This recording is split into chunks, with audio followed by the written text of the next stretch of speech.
Berikutnya, kingdom animalia, disebut juga kingdom hewan. Nah, hewan adalah kingdom yang sangat besar, seperti juga kingdom plantae. Ada beragam macam hewan di dunia ini. Sekarang kita lihat aja, ada berapa macam hewan sih tipenya? Ada yang namanya adalah cacing, itu hewan juga kan? Apalagi, nyamuk juga hewan kan? Yang sekitar kita, yang kelihatan, yang sering ngeong. Kucing. Terus, gampang banget sih hewan-hewan ini. Ada nggak hewan yang sudah punah? Ada. Nih, yang sudah punah. Ada di film-film. Nah, sekarang semua hewan ini, bagaimana kita membagi semua hewan ini menjadi susunan yang sangat rapi atau klasifikasi yang bagus? Kalau begitu, kita lihat. Dari semua hewan ini, kita bisa membagi dua. Yaitu, yang pertama adalah punya tulang belakang, sedangkan yang kedua tidak punya,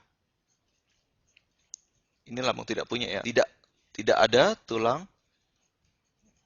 belakang. Nah, yang punya tulang belakang disebut vertebrata. Karena vertebrata artinya adalah tulang belakang. Yang tidak punya tulang belakang disebut avertebrata. A itu artinya tidak, vertebrata artinya tulang belakang, berarti tidak punya tulang belakang. Nah, kita balik ke contoh-contoh hewan di atas. Apakah cacing punya tulang belakang? Tidak. Berarti dia masuk avertebrata. Apakah nyamuk punya tulang belakang? Tidak. Dia masuk avertebrata. Kucing punya tulang belakang. Ikan punya tulang belakang. Nah, dinosaurus. Siapa yang pernah melihat dinosaurus? Apakah dia punya tulang belakang atau tidak? Nah, untungnya fosil-fosil dinosaurus itu menunjukkan bahwa dinosaurus berkerabat dekat dengan reptil, yang berarti dia juga punya tulang belakang. Untuk pembahasan lebih lanjut mengenai vertebrata dan avertebrata itu sangat luas. Maka dari itu, nah sekarang saya hapus yang bagian avertebrata. Kita membahas bagian vertebrata dulu. Vertebrata bentuknya seperti ini nih, kalau ingin lihat. Nah, sekarang saya tanya sedikit deh. Manusia itu vertebrata atau avertebrata? Coba raba punggung kalian. Ada nggak tulang di punggung kalian? Ada kan? Nah, tulang itu bentuknya seperti ini. Kalau saya gambar, nah, gini ada tonjolannya. Apa ini? Ini tulang vertebrata. Kok seperti ini? Perasaan di punggung saya itu agak panjang. Iya, ini baru satu. Kalau saya gambar lagi, nah jadi dua. Terus saya gambar lagi, jadi tiga. Ini merupakan sumbu tulang belakang. Ini ada di tiap hewan vertebrata. Jadi vertebrata adalah memiliki tulang belakang. Apa saja hewan-hewan yang memiliki tulang belakang? Kita lihat satu persatu. Yang hidup di air. Fishes atau ikan. Berikutnya, setelah air, ada yang hidup di antara air dan daratan. Kelompok katak. Nama kelompoknya hidup dua alam. Amfibia. Ini contohnya adalah katak. Berikutnya, yang sudah hidup di darat dan punya sisik. Reptil. Setelah itu, yang bisa terbang. Aves. Yang paling maju adalah kelompok hewan vertebrata yang menyusui. Betul, ini kelompok kita. Mamalia. Nah, sekarang kita lihat satu persatu ciri-ciri dari tiap kelompok vertebrata ini. Kita lihat ikan. Ikan bernafas dengan betul insang. Amfibia bernafas dengan nah, amfibia karena dia hidup di dua alam, dia bernafas dengan insang dan juga paru-paru. Karena dia hidup di air bernafas dengan insang, di darat dia bernafas dengan paru-paru. Reptil bernafas dengan paru-paru. Aves juga. Lalu bagaimana dengan mamalia? Kita lihat diri kita sendiri. Apa kita punya paru-paru? Punya. Tulis. Selanjutnya, ciri yang sangat khas pada Pisces dia punya sisik. Amfibia, kulitnya tidak ditutupi sisik, tapi ditutupi oleh kulit yang lembab. Sedangkan reptil sama seperti ikan, dia juga punya sisik. Sedangkan aves, tubuh luarnya ditutupi oleh apa? Bulu. Betul. Mamalia luarnya ditutupi oleh apa? Bulu. Bukan. Ditutupi oleh rambut.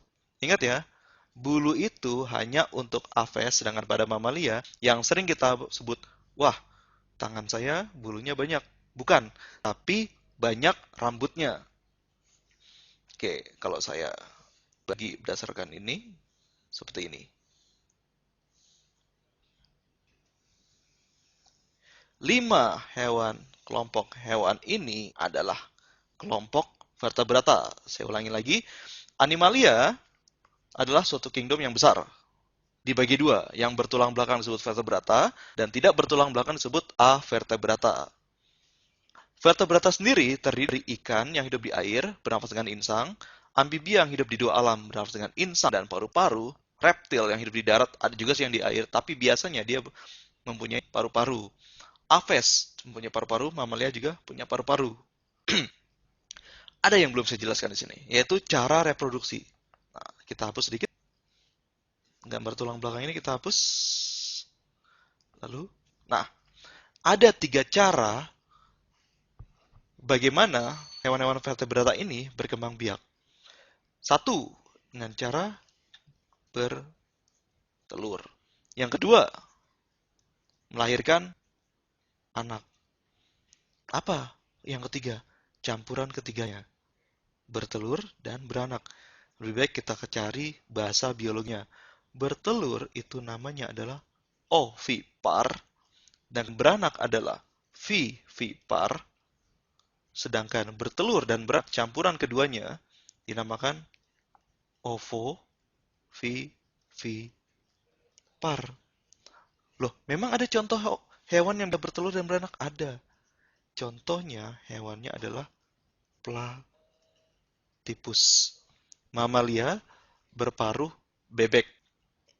Nah, berikutnya, yang membedakan antara kelompok-kelompok vertebrata ini, 1 adalah cara berkembang biaknya, yang kedua adalah darahnya. Darahnya dibagi 2, berdarah panas dan berdarah dingin. Nah, sekarang kita lihat dari awal lagi. Yang bertelur siapa saja? Apakah ikan telur? Iya. Amfibia bertelur? Betul. Reptil bertelur? Ya juga. Berarti Pisces, amfibia, reptil. Oh, satu lagi. Aves. Bentukan ovipar. Sedangkan yang mamalia itu bersifat vivipar. Nah, sekarang bagian nomor 2, darah panas dan darah dingin. Apa sih arti darah panas dan darah dingin? Artinya, darah panas itu bisa mempertahankan suhu, sedangkan darah dingin, suhu tubuhnya mengikuti suhu tubuh lingkungan. Yang berdarah dingin adalah Pisces, amfibia, reptil. Sedangkan yang berdarah panas adalah Aves dan mamalia. Berarti kita sudah tahu bahwa hewan vertebrata terbagi dari 5 kelompok. Ada yang bertelur, ovipar, ada yang beranak, vivipar, dan juga ada yang ovovivipar, campuran keduanya.